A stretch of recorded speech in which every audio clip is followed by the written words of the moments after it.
MP board math channel पर आप सभी का स्वागत है। दोस्तों, इस वीडियो में हम एमपी बोर्ड के कक्षा 9वीं के गणित के अध्याय 13 पृष्ठीय क्षेत्रफल और आयतन का परिचय पढ़ेंगे। सबसे पहले दोस्तों हम आकृतियों के बारे में पढ़ते हैं। आकृतियां जो है हमारे दो प्रकार की होती हैं। ठीक है, एक होती है समतल आकृतियां, जैसा कि आपने पढ़ा है पहले। ठीक है, समतल आकृतियों के कुछ उदाहरण देख लेते हैं, जैसे कि आयत, ठीक है, त्रिभुज और वृत्त। ठीक है, उसी प्रकार हमारी जो है ठोस आकृतियां होती हैं। ठीक है, जैसे कि हमारा घनाभ या घन, बेलन, शंकु या गोला। ठीक है, इस तरह ये हमारे ठोस आकृतियों के उदाहरण हैं। ठीक है, अब हम समतल आकृतियों के बारे में समझ लेते हैं। ठीक है, समतल आकृतियां जो होती हैं वो दो विमीय आकृतियां होती हैं, मतलब उनकी दो विमाएं होती हैं। अंग्रेजी में कहें तो दो डायमेंशनल फिगर होते हैं, मतलब 2D बोलते हैं। दो डायमेंशन होते हैं उसके, दो विमीय आकृति होती हैं समतल आकृतियां। ठीक है, तो दो विमीय आकृति होती है तो उसमें क्या होता है, लंबाई और चौड़ाई होता है। तो आप देखेंगे आयत में लंबाई चौड़ाई होता है।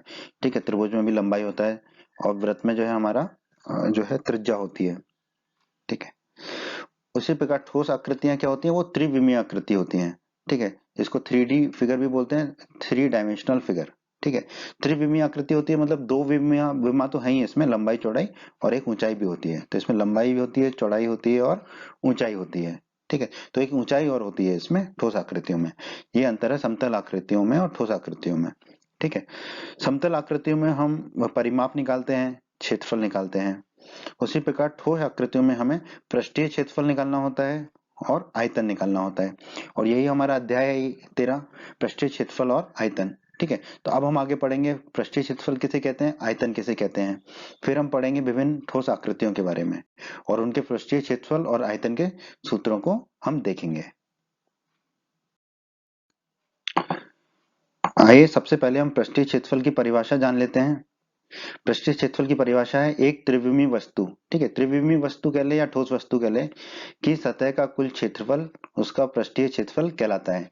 इसको एक उदाहरण से समझते हैं, फिर हम इसको और आसान शब्दों में समझेंगे। ठीक है, ये एक घनाभ है। ठीक है, इस घनाभ के 6 फलक होंगे, ये फलक 1 और ऊपर वाला फलक 2। ठीक है, फिर सामने वाला फलक 3 और फलक 4। फिर देखिए ये फलक 5 और फलक 6, 6 फलक हैं इसके।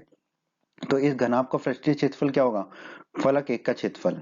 ठीक है, इस फलक का क्षेत्रफल धन फलक 2 का क्षेत्रफल, ऊपर वाले फलक का क्षेत्रफल धन फलक 3 का क्षेत्रफल, धन फलक 4 का क्षेत्रफल, धन फलक 5 का क्षेत्रफल, धन फलक 6 का क्षेत्रफल। ठीक है, ठीक है, तो ये हो गया कि किसी भी ठोस वस्तु या त्रिविमीय वस्तु के सतह का कुल क्षेत्रफल उसका पृष्ठीय क्षेत्रफल कहलाता है।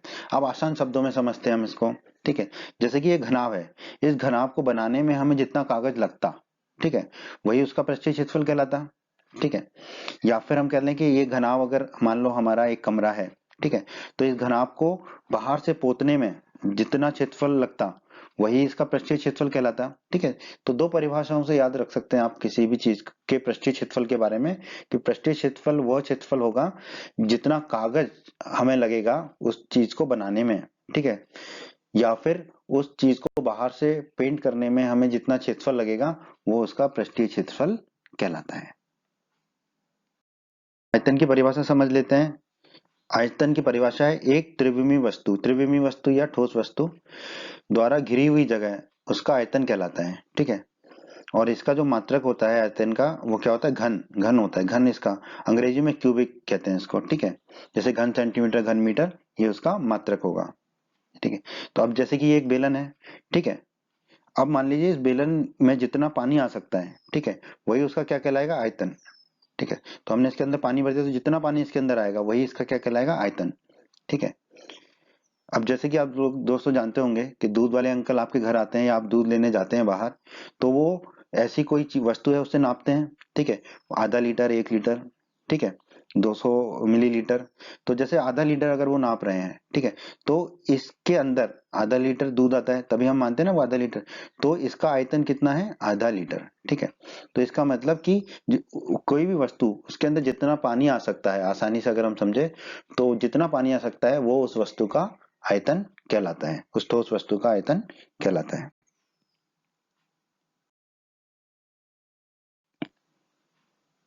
अब हम पढ़ते हैं घनाभ के बारे में। ठीक है।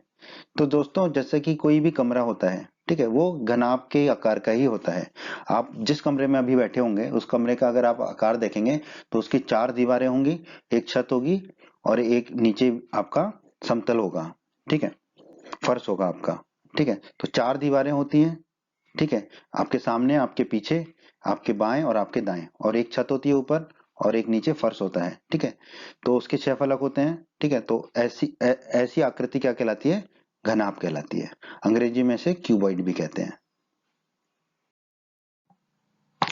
घनाभ, ठीक है, हमने घनाभ बना लिया ये, ठीक है। अब घनाभ की लंबाई क्या होती है? जो सबसे बड़ी विमा है घनाभ की, वो घनाभ की लंबाई कहलाती है, ठीक है। तो ये सबसे बड़ी विमा है, तो एल को हमने लिख दिया घनाभ की लंबाई, ठीक है, एल है घनाभ की लंबाई, ठीक है। तो ये जो चारों है, 1 2 3 और ये 4, ये चारों क्या है? घनाभ की लंबाई है, ठीक है। तो हमने एक ही रंग से दिखा दिया। अब बी, घनाभ की चौड़ाई हमने मान ली बी, ठीक है। तो ये घनाभ की चौड़ाई हो गई बी, ठीक है। इसी तरह ऊपर वाला ये भी घनाभ की चौड़ाई है, ये भी घनाभ की चौड़ाई है और ये भी घनाभ की चौड़ाई है, ठीक है। एच, एच मतलब हाइट होता है, तो इसको मान लिया हमने घनाभ की ऊंचाई, ठीक है। तो ये घनाभ की ऊंचाई है, ठीक है। तो ये भी घनाभ की ऊंचाई होगा, ये भी घनाभ की ऊंचाई है और ये भी घनाभ की ऊंचाई है। तो अभी हमने जान लिया घनाभ की लंबाई, चौड़ाई और ऊंचाई के बारे में, ठीक है। हमने घनाभ को फिर से बना दिया, ठीक है। तो ये नीचे वाला फलक 1 है, इस फलक 1 का क्षेत्रफल क्या होगा? ठीक है, फलक 1 का क्षेत्रफल होगा लंबाई गुणा चौड़ाई, ठीक है। सारे फलक जो होते हैं घनाभ के और घन के, वो आयताकार होते हैं, ठीक है। यहाँ पे दिख नहीं रहे आयताकार, पर सारे आयताकार होते हैं, ठीक है। तो और आयत का क्षेत्रफल कितना होता है? लंबाई गुणा चौड़ाई। तो फलक 1 का क्षेत्रफल हो गया एल गुणा बी। इसी प्रकार ये ऊपर वाला फलक 2 है, ठीक है। फलक 1 और फलक 2 बिल्कुल बराबर लंबाई और बराबर चौड़ाई के हैं, तो फलक 2 का भी क्षेत्रफल कितना हो जाएगा? एल गुणा बी, लंबाई गुणा चौड़ाई। आगे बढ़ते हैं दोस्तों, ये है फलक 3, आगे वाला जो है फलक 3, ठीक है। तो फलक 3 का क्षेत्रफल कितना होगा? एल गुणा एच, कैसे? इसकी लंबाई एल और एच यानी कि ऊंचाई, हाइट। तो एल गुणा एच ही फलक 3 का जो है क्षेत्रफल होगा, तो हमने लिख दिया फलक 3 का क्षेत्रफल बराबर एल गुणा एच। फलक 3 के पीछे ही फलक 4 है हमारी, ठीक है, जिसकी लंबाई और ऊंचाई बराबर है। तो फलक 4 का भी क्षेत्रफल कितना होगा? एल गुणा एच।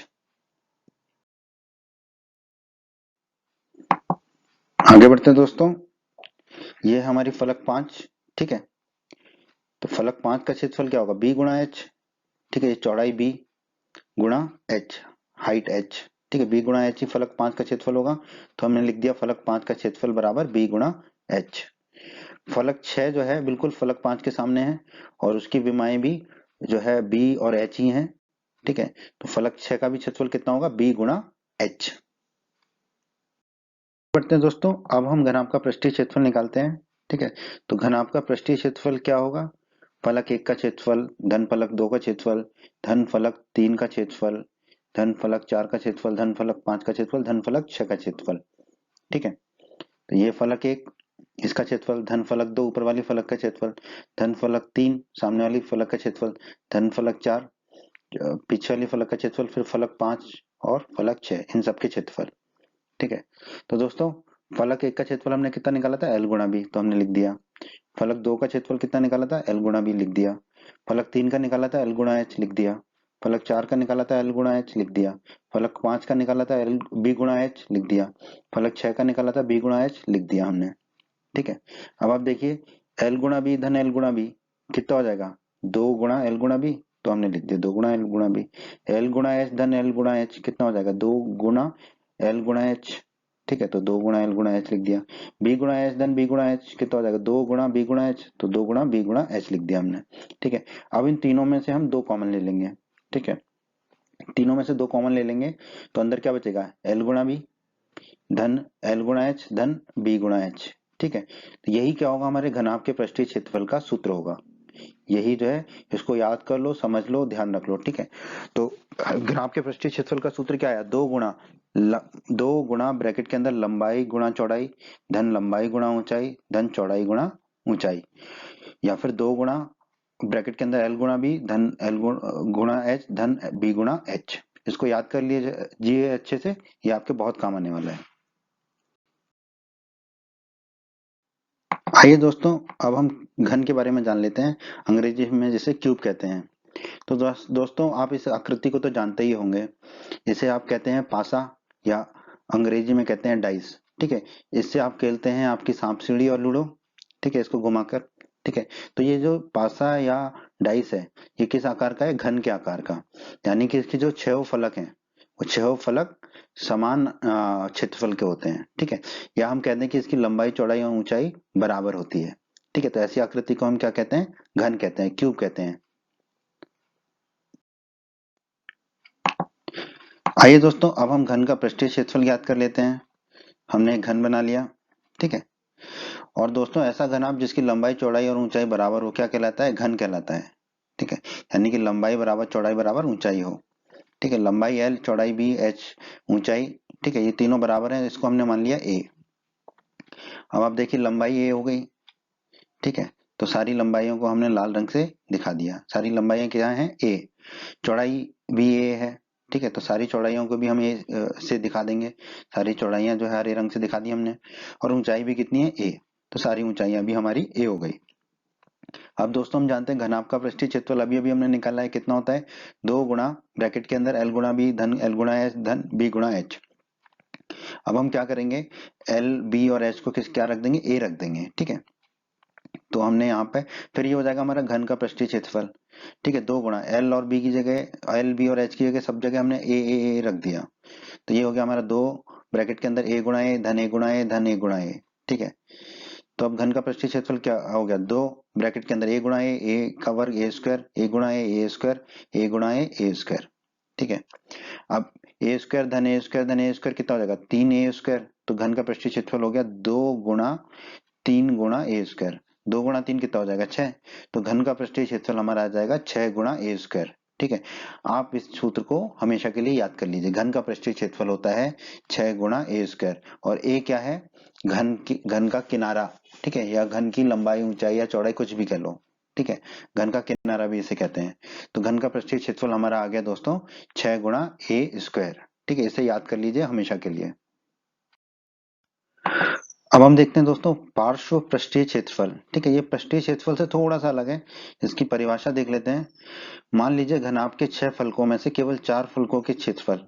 ठीक है, यानी कि निचले और ऊपरी फलक को छोड़कर। ठीक है, जो कि फलक 1 और फलक 2 था हमारा, निचला और ऊपर।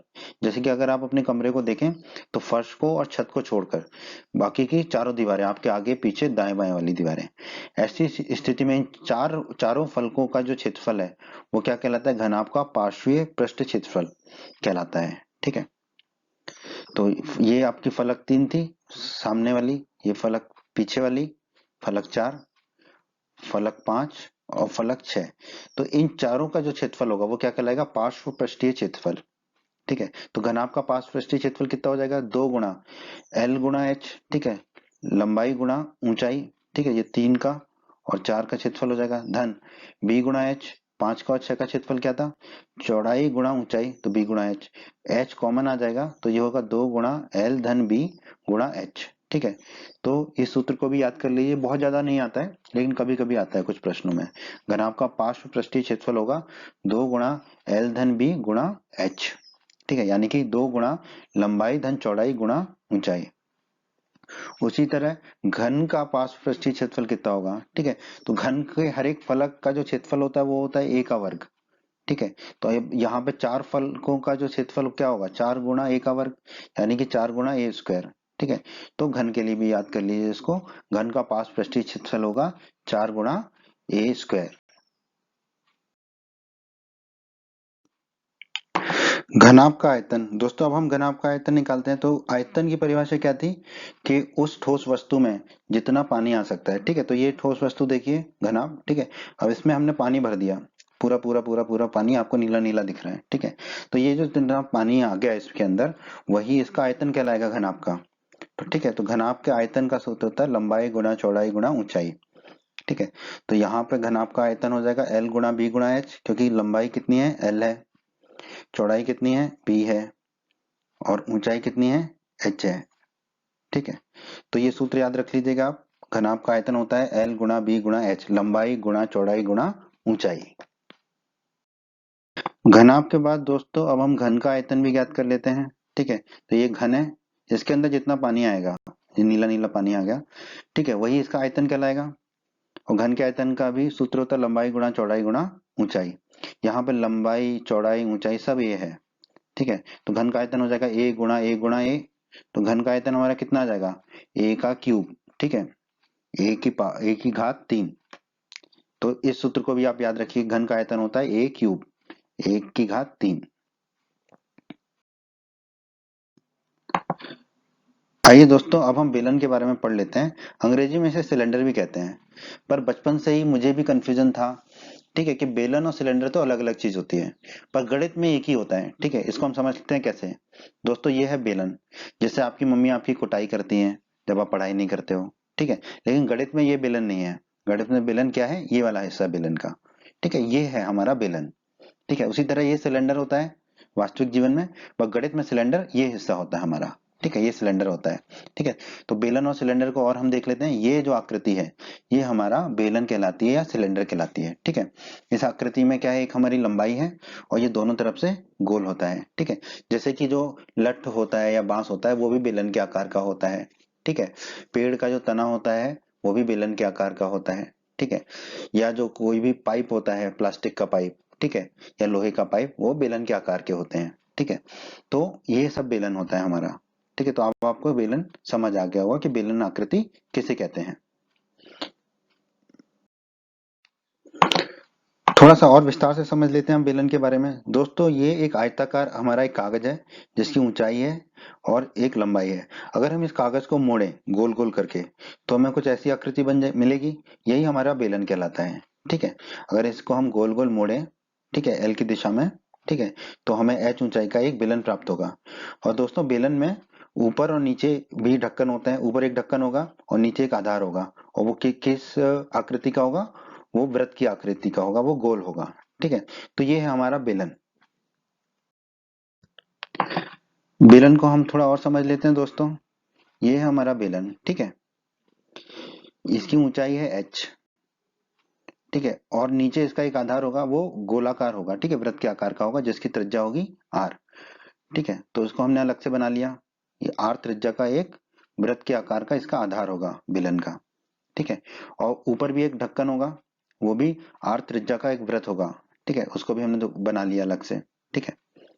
अब हम इस जो बेलन है इसको अगर खोलें तो हमें क्या प्राप्त होता है, हमें एक आयताकार आकृति प्राप्त होगी अगर हम बेलन को खोलेंगे तो।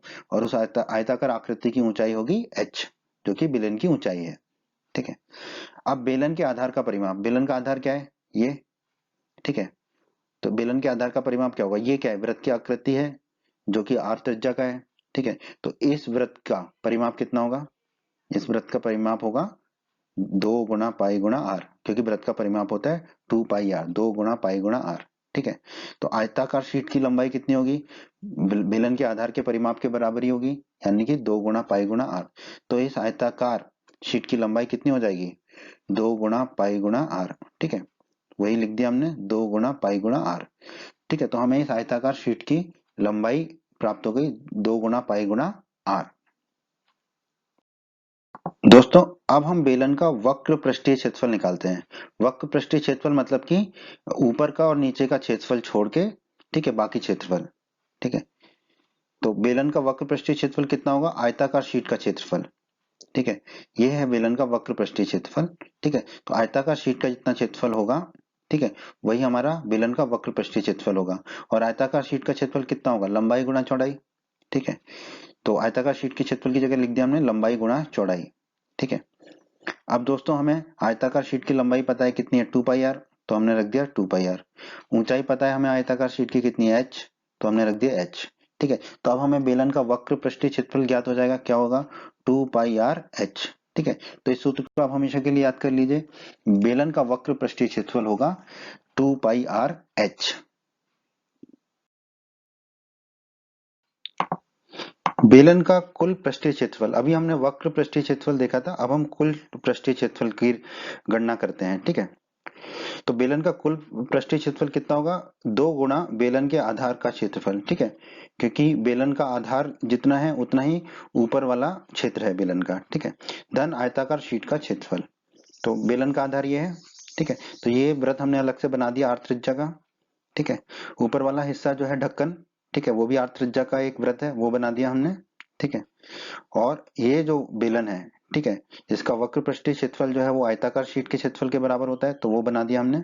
अब बस हम इन तीनों के क्षेत्रफल को जोड़ देंगे तो हमें बेलन का कुल पृष्ठीय क्षेत्रफल ज्ञात हो जाएगा, ठीक है। अब आप देखिए, ये जो आधार है इसका क्षेत्रफल कितना होगा, इस वृत्त का क्षेत्रफल, ठीक है। तो इस वृत्त का क्षेत्रफल कितना होगा अगर त्रिज्या आर दी है तो पाई आर स्क्वायर, तो हमने लिख दिया पाई आर स्क्वायर। बेलन का जो ढक्कन है उसका वो भी वृत्त है, उसकी त्रिज्या आर है, तो इसका भी क्षेत्रफल कितना होगा आर त्रिज्या के वृत्त का पाई आर स्क्वायर लिख दिया हमने।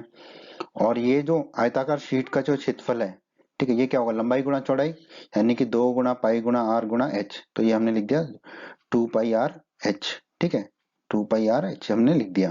किसका क्षेत्रफल, इस आयताकार शीट का क्षेत्रफल। अब पाई आर स्क्वायर धन पाई आर स्क्वायर हो जाएगा 2 गुणा पाई आर स्क्वायर, और 2 गुणा पाई आर एच को हमने फिर से लिख दिया, ठीक है। तो अब बेलन का कुल पृष्ठीय क्षेत्रफल कितना हो जाएगा, इन दोनों में से हम 2 गुणा पाई गुणा आर को कॉमन ले लेंगे, ठीक है। तो यहाँ पे क्या बचेगा, आर के स्क्वायर है तो आर बचेगा, और यहाँ पर एच बचेगा, तो ये हो जाएगा बेलन का कुल पृष्ठीय क्षेत्रफल बराबर 2 गुणा पाई आर गुणा आर धन एच, ठीक है। तो इस सूत्र को आप हमेशा के लिए याद कर लीजिए, बेलन का कुल पृष्ठीय क्षेत्रफल होगा 2 गुणा पाई आर गुणा आर धन एच, और 2 गुणा पाई आर बेसिकली जो है हमारा परिमाप भी होता है, ठीक है। आधार का परिमाप कर लें या ढक्कन का परिमाप कर लें, ठीक है। तो वैसे भी आप याद रख सकते हैं कि आधार बेलन के आधार का परिमाप गुणा बेलन की त्रिज्या धन बेलन की ऊंचाई, ठीक है, ऐसे भी आप याद रख सकते हैं। तो ये सूत्र भी बहुत काम का है, इसको हमेशा के लिए याद कर लीजिए। आइए दोस्तों, अब हम बेलन का आयतन ज्ञात कर लेते हैं, ठीक है। तो ये जो बेलन है, ठीक है, जब ये खाली है तो ऐसा दिख रहा है, अब इसमें पानी भर देंगे तो ये पूरा भर जाएगा, तो इसमें जितना पानी भरेंगे भर पाएंगे वही क्या कहलाएगा, इस बेलन का आयतन कहलाएगा, ठीक है। तो बेलन का आयतन हो जाएगा हमारे यहाँ पे आधार का क्षेत्रफल गुणा ऊंचाई, ठीक है। आधार देख लेते हैं, हमारा ये आधार है, ठीक है। ये एक वृत्त की आकृति होती है जिसकी त्रिज्या आर है, ठीक है, और इसकी ऊंचाई एच दी हुई है हमें, ठीक है। तो बेलन का आयतन हो जाएगा, ठीक है, इस आधार का क्षेत्रफल, ठीक है, गोलाक वृत्त वृत्त का क्षेत्रफल कितना होता है पाई आर स्क्वायर, तो हमने लिख दिया आधार का क्षेत्रफल पाई आर स्क्वायर, ठीक है। और ऊंचाई हमें एच दे रखी है तो हमने लिख दिया एच, ठीक है। तो अब बेलन का आयतन कितना हो जाएगा पाई आर स्क्वायर इंटू एच, ठीक है। तो बेलन का आयतन हमारा आ गया पाई आर स्क्वायर एच। इस सूत्र को भी आप हमेशा के लिए याद रख लीजिए, बेलन का आयतन होगा पाई आर स्क्वायर एच, या इसको आप ऐसे भी कह सकते हैं आधार का क्षेत्रफल गुणा ऊंचाई।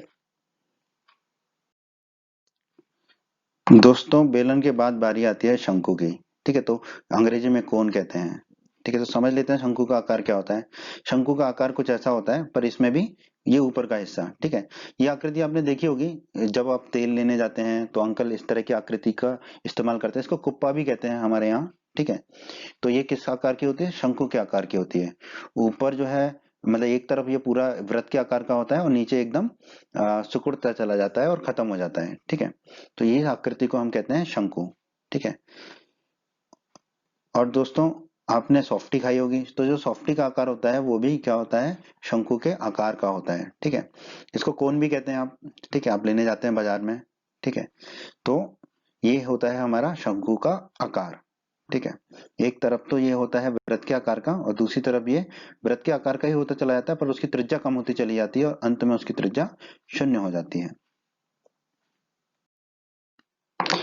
आइए हम शंकु के बारे में थोड़ा सा और जान पहचान कर लेते हैं, ठीक है। ये शंकु है हमारा, ठीक है। इसमें ऊपर देखिए ये पूरा वृत्त के आकार का होता है, ठीक है। ये नीचे तक वृत्त के आकार का ही होता है, पर त्रिज्या कम होती चली जाती है और बाद में त्रिज्या शून्य हो जाती है, ठीक है। तो ये जो ऊपर का हिस्सा है ये वृत्त के आकार का है, ठीक है, जिसकी त्रिज्या आर है, ठीक है। इसको अगर हम ऊपर से देखेंगे तो हमें एक वृत्त दिखाई देगा आर त्रिज्या का, ठीक है। और इस शंकु की ऊंचाई जो है वो हम मान लेते हैं एच है, ठीक है, हाइट एच, ठीक है। फिर जो शंकु की ऊंचाई है वो हमने एच मान ली। फिर एक शंकु की एक ये तिर्यक ऊंचाई होती है, ठीक है, ठीक है, नीचे से लेके ऊपर तक, ठीक है, टेढ़ी ऊंचाई होती है, इसलिए इसे तिर्यक ऊंचाई कहते हैं। इसे हम मान लेते हैं एल, ठीक है, ठीक है। तो शंकु में हमें तीन चीजें दी होती हैं, आर एच और एल, ठीक है। आर जो है वो आधार की त्रिज्या होती है, ठीक है, या वृत्ताकार जो गोला होता है वृत्त होता है उसकी त्रिज्या होती है, एच ऊंचाई होती है, और एल जो है तिर्यक ऊंचाई होती है। अगर हमें इनमें से कोई दो भी दे रखें तो भी हम शंकु के प्रश्नों को हल कर लेते हैं। आइए दोस्तों शंकु से हम थोड़ी और जान पहचान कर लेते हैं, ठीक है, ये हमने एक शंकु बना दिया। ठीक है, ये आर क्या है? आर है शंकु के आधार की त्रिज्या। एच क्या है? शंकु की ऊंचाई। ठीक है, और ये एल क्या है? एल है शंकु की तिर्यक ऊंचाई। ठीक है, अब हम इन तीनों में संबंध देख लेते हैं। ठीक है, आप देखेंगे जो जो आर और एच है ये एक समकोण त्रिभुज पर है। ठीक है, एल हमारा हो जाएगा अंडर रूट के अंदर आर का स्क्वायर धन एच का स्क्वायर। ठीक है, पाइथागोरस प्रमेय से याद आता है ये। ठीक है, तो एल कितना हो जाएगा? अंडर रूट के अंदर आर का स्क्वायर धन एच का स्क्वायर। ठीक है, तो अगर हमें कोई भी दो चीजें दे रखी हैं आर एच और एल में से, तो हम तीसरा भी आसानी से निकाल सकते हैं। ठीक है, तो आप ये सूत्र याद रखिएगा। त्रिक ऊंचाई का सूत्र क्या होता है? अंडर रूट के अंदर आधार की त्रिज्या का स्क्वायर धन शंकु की ऊंचाई का स्क्वायर। तो इसे आप याद रखिएगा। आगे बढ़ते हैं दोस्तों। शंकु का वक्र पृष्ठीय क्षेत्रफल होता है पाई आर एल। ठीक है, ये जो शंकु है, ठीक है, आधार का क्षेत्रफल छोड़ दें, सिर्फ वक्र पृष्ठीय क्षेत्रफल की हम बात करें, आधार के क्षेत्रफल के अलावा। ठीक है, तो वो कितना होगा? पाई आर एल। ठीक है, तो इस सूत्र को आप हमेशा के लिए याद कर लीजिए। शंकु का वक्र पृष्ठीय क्षेत्रफल होगा पाई गुणा आर गुणा एल। ठीक है, एल क्या है? तिर्यक ऊंचाई। आर क्या है? आधार की त्रिज्या। अब शंकु का कुल पृष्ठीय क्षेत्रफल कितना होगा? शंकु का वक्र पृष्ठीय क्षेत्रफल धन शंकु के आधार का क्षेत्रफल। ठीक है, तो ये शंकु का वक्र पृष्ठीय क्षेत्रफल तो ये हो गया, और शंकु का आधार ये हो गया। ठीक है, शंकु के आधार को हम अलग से बना लेते हैं। ये आर त्रिज्या का एक वृत्त होता है। ठीक है, तो अब शंकु का कुल पृष्ठीय क्षेत्रफल कितना होगा? शंकु का वक्र पृष्ठीय क्षेत्रफल पाई आर एल हमने निकाला था, तो हमने लिख दिया पाई आर एल। और शंकु के आधार का क्षेत्रफल यानी कि इस वृत्त का क्षेत्रफल कितना होगा? पाई आर स्क्वायर होगा। ठीक है, क्योंकि एक वृत्त है तो हमने लिख दिया पाई आर स्क्वायर। अब पाई आर दोनों में से कॉमन ले लेंगे, तो शंकु का कुल पृष्ठीय क्षेत्रफल कितना हो जाएगा? पाई आर गुणा एल धन आर। ठीक है, तो इस सूत्र को भी आप हमेशा के लिए याद कर लीजिए। शंकु का कुल पृष्ठीय क्षेत्रफल होता है पाई आर गुणा एल धन आर। ठीक है, अगर आपको एच दिया हुआ है तो आप निकाल सकते हैं पाइथागोरस प्रमेय से एल और आर में से एच, आर और एच में से एल निकाल सकते हैं। ठीक है, तो लेकिन आपको शंकु का क्षेत्रफल का सूत्र क्या है? पाई गुणा आर गुणा एल धन आर। और शंकु का आयतन होता है दोस्तों 1/3 गुणा पाई आर स्क्वायर एच। ठीक है, इस सूत्र को भी आप हमेशा के लिए याद कर लीजिए। शंकु का आयतन मतलब इस शंकु में जितना पानी आएगा। ठीक है, कितना पानी आएगा? 1/3 गुणा पाई आर स्क्वायर गुणा एच। दोस्तों पाई आर स्क्वायर एच से हमें याद आ रहा है, ये तो बेलन का आयतन था। ठीक है, तो शंकु का आयतन होगा 1/3 गुणा बेलन का आयतन। बेलन का आयतन कब? जब बेलन की ऊंचाई और शंकु की ऊंचाई बराबर हो, और दोनों के आधार की त्रिज्या बराबर हो, आर त्रिज्या के आधार हो। ठीक है, बेलन में दो आधार होते हैं, ढक्कन होता है ऊपर, नीचे आधार होता है। शंकु में सिर्फ एक ही आधार होता है। पर अगर वो आधार बराबर त्रिज्या के हैं तो शंकु का आयतन बेलन के आयतन का 1/3 होगा। इसे भी आप याद रख सकते हैं। दोस्तों अब हम आते हैं आखिरी हिस्से पर अपने इस अध्याय 13 के। ठीक है, तो आखिरी हिस्से में है गोला और अर्धगोला। गोले को इंग्लिश में कहते हैं, अंग्रेजी में कहते हैं स्फेयर। ठीक है, तो गोला तो दोस्तों आप सबको पता है, बिल्कुल पता है। जैसे कि ये क्रिकेट की गेंद, ये किस आकार की होती है? गोले के आकार की। टेनिस की गेंद किस आकार की होती है? गोले के आकार की। और जो फुटबॉल से आप लोग खेलते हैं वो भी किस आकार की होती है? गोले के आकार की। आइए दोस्तों अब हम गोले की परिभाषा देख लेते हैं। ठीक है, गोला एक त्रिविमीय आकृति है, 3 डायमेंशनल फिगर है। ठीक है, ठोस आकृति है जो आकाश स्पेस में स्थित उन सभी बिंदुओं से मिलकर बनी है जो एक निश्चित बिंदु से, जो कि गोले का केंद्र कहलाता है, से एक अचर या निश्चित दूरी पर स्थित होते हैं, जो गोले की त्रिज्या कहलाती है। ठीक है, तो दोस्तों ये हमारा गोला है। ठीक है, अब ये गोले में देखिए, ये जो है ये गोले का केंद्र है। ठीक है, तो गोला क्या है? वो सारे बिंदु, ठीक है, जो इस बिंदु केंद्र से आर दूरी पर स्थित हैं। ठीक है, चाहे वो बिंदु ये हो, चाहे बिंदु ये हो, चाहे बिंदु ये हो, चाहे बिंदु ये हो, ये सब इस केंद्र से कितनी दूरी पर स्थित है? आर दूरी पर स्थित है, अतः ये अचर या निश्चित दूरी पर स्थित है। तो ऐसी आकृति को हम क्या कहते हैं? गोला कहते हैं। ठीक है, और आर क्या है यहाँ पर? गोले की त्रिज्या। ठीक है, जैसे कि फुटबॉल होता है हमारा। ठीक है, फुटबॉल भी क्या है? हमारा एक गोला है। आइए दोस्तों हम गोले से संबंधित सूत्र देख लेते हैं। गोले का पृष्ठीय क्षेत्रफल का सूत्र होता है 4 पाई आर स्क्वायर। ठीक है, तो इस सूत्र को आप हमेशा के लिए याद कर लीजिए। गोले का पृष्ठीय क्षेत्रफल कितना होगा?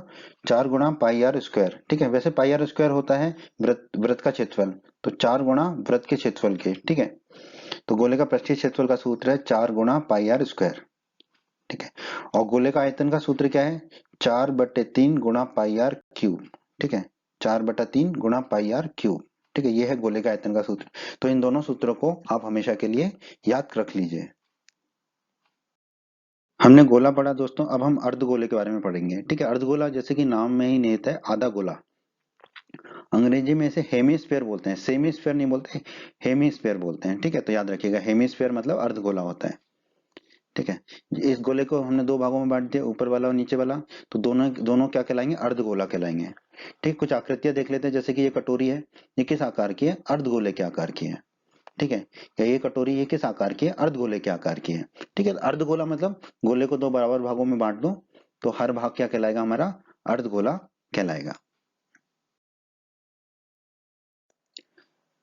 तो आइए दोस्तों, हम अर्धगोले की परिभाषा देख लेते हैं। एक ठोस गोला लें और इसे बीच से, इसके केंद्र से जाते हुए एक तल द्वारा दो भागों में काट लें। तो यह गोला दो बराबर भागों में विभाजित हो गया। प्रत्येक आधा भाग क्या कहलाता है? हमारा अर्धगोला, हेमिस्फीयर कहलाता है, क्योंकि हेमी का अर्थ आधा है। ठीक है, तो ये है हमारा अर्धगोला। ठीक है, ये इसकी त्रिज्या है आर। ठीक है, और ये भी त्रिज्या है आर। ठीक है, आर क्या है इस अर्धगोले की? त्रिज्या। आगे बढ़ते हैं दोस्तों, अब हम अर्धगोले के वक्र पृष्ठीय क्षेत्रफल को देख लेते हैं। ठीक है, तो वक्र पृष्ठीय क्षेत्रफल क्या होगा? ये क्षेत्रफल। ठीक है, तो ये जो क्षेत्रफल है वक्र पृष्ठीय क्षेत्रफल अर्धगोले का, वो गोले के क्षेत्रफल का आधा होगा। गोले का क्षेत्रफल, गोले का पृष्ठीय क्षेत्रफल कितना था? 4πr²। तो अर्धगोले का वक्र पृष्ठीय क्षेत्रफल हो जाएगा 2πr²। ठीक है, तो इस सूत्र को आप हमेशा के लिए याद कर लीजिए। ठीक है, अर्धगोले का वक्र पृष्ठीय क्षेत्रफल होता है गोले के पृष्ठीय क्षेत्रफल का आधा, यानी कि 2πr²। ठीक है, अब हम बात करते हैं अर्धगोले के कुल पृष्ठीय क्षेत्रफल की। ठीक है, तो कुल पृष्ठीय क्षेत्रफल कितना होगा? वक्र पृष्ठीय क्षेत्रफल धन जो आधार है उसका क्षेत्रफल। ठीक है, तो वक्र पृष्ठीय क्षेत्रफल मतलब कि ये, यानी कि 2 गुणा πr²। और आधार ये है हमारा आर त्रिज्या का वृत्त। ठीक है, तो आर त्रिज्या का वृत्त का क्षेत्रफल कितना होगा? πr²। तो अर्धगोले का कुल पृष्ठीय क्षेत्रफल कितना हो जाएगा?